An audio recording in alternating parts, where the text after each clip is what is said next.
हमें लगता है कि इस समय देश के लिए जरूरी संदेश था।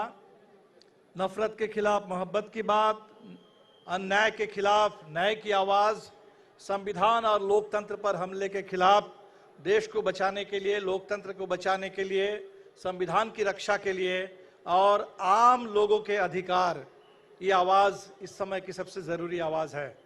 मैं ज्यादा कुछ नहीं बोलना चाहता हूं। आप लोगों से, खासकर महाराष्ट्र के साथियों से ये कहने के लिए मैं यहाँ आया हूं कि इस समय पूरे देश की नजर 2-3 प्रदेशों पर सबसे ज्यादा टिकी हुई है। बिहार, जहां से विपक्षी एकता की मुहिम शुरू हुई थी, जहां इंडिया गठबंधन की पहली बैठक हुई थी, आप सबको पता है कि भारतीय जनता पार्टी ने कैसा खेल खेला है वहां, और नीतीश कुमार जी अब उस तरफ चले गए। लेकिन मैं आपको बताने के लिए यहाँ हूं कि इससे बिहार के अंदर जो विपक्षी एकता है और जो इंडिया का तेवर है, उस पर कोई असर नहीं पड़ा। और पिछले 3 मार्च को एक विशाल जन विश्वास रैली के जरिए पटना गांधी मैदान से हमने ये संदेश दे दिया।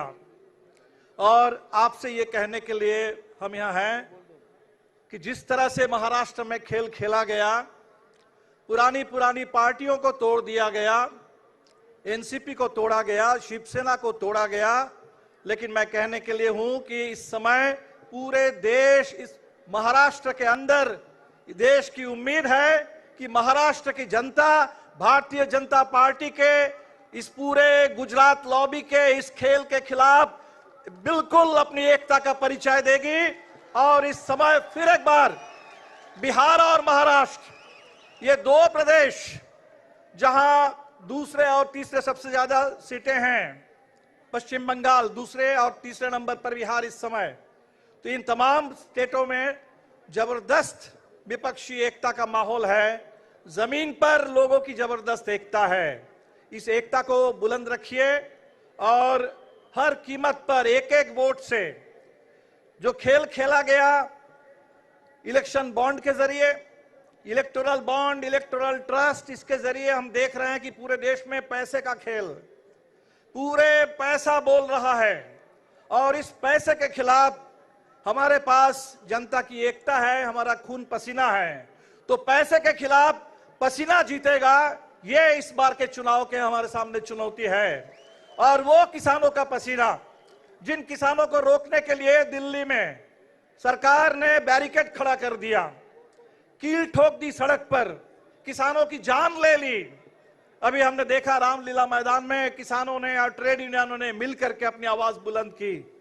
किसानों की एकता, मजदूरों की एकता, पूरे देश में दलित बहुजन समाज और आंदोलन की जबरदस्त एकता, देश की आधी आबादी, महिलाओं की, अभी 8 मार्च के दिन पूरे देश की महिलाओं ने अपनी आवाज बुलंद की, वो एकता, छात्र नौजवान, अभी जेएनयू जिस यूनिवर्सिटी को खत्म करने की कोशिश है, जिसके खिलाफ पूरे नफरत का प्रचार हो रहा है। 22 तारीख को मैं आपको बताऊं, भगत सिंह के शहादत दिवस के पूर्व संध्या पर 22 तारीख को जेएनयू में भी चुनाव होगा। और मुझे पूरा उम्मीद है फिर एक बार जेएनयू के नौजवान भी जेएनयू के अंदर जो खूनी खेल है, इस खेल का भी जवाब देंगे।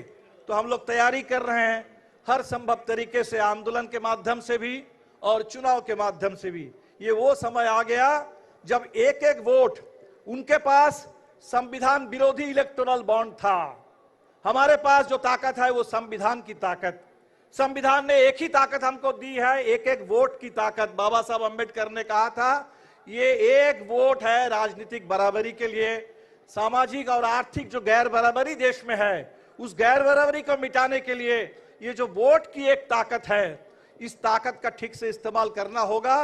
एक वोट के माध्यम से बाबा साहब अंबेडकर के संविधान की रक्षा करना, इस देश की गंगा जमुनी तहजीब, उसकी हिफाजत करना, इस देश में पिछले 75 साल से जो संघर्ष हमने किया है, एक आधुनिक लोकतांत्रिक हिंदुस्तान बने, एक धर्मनिरपेक्ष हिंदुस्तान बने, ये संविधान की भावना है।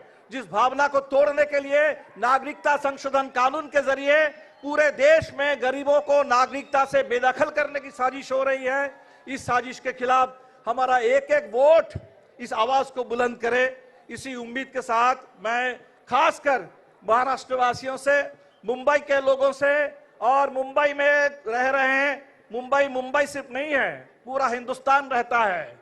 बिहार, उत्तर प्रदेश से लेकर के दक्षिण से लेकर के पूरे देश के मजदूर रहते हैं। आपके माध्यम से पूरे देश के मजदूरों को, किसानों को, देश के आम आवाम को, इंसाफ पसंद, तरक्की पसंद लोगों को हम ये संदेश देना चाहते हैं कि जो गांधी मैदान से आवाज बुलंद हुई, जो रामलीला मैदान में पिछले दिनों ट्रेड यूनियन और किसानों की सम्मिलित आवाज बुलंद हुई, आज इस शिवाजी पार्क से जो आवाज बुलंद हो रही है, ये आवाज एक ही आवाज है, देश को बचाने की आवाज, संविधान की रक्षा करने की आवाज, लोकतंत्र की रक्षा करने की आवाज। और 2024 के चुनाव में ठीक जैसे 2004 के चुनाव में हिंदुस्तान ने उस इंडिया शाइनिंग का झूठा नारा, उसका भंडाफोड़ कर दिया था और वाजपेयी सरकार को जाना पड़ा था, 2024 के चुनाव में भी ये अमृतकाल के झूठे नारे, ये 2047 का जो सब्जबाग दिखाया जा रहा है, इसके खिलाफ पिछले 10 साल का हिसाब, जुमला नहीं जवाब दो, हिसाब दो,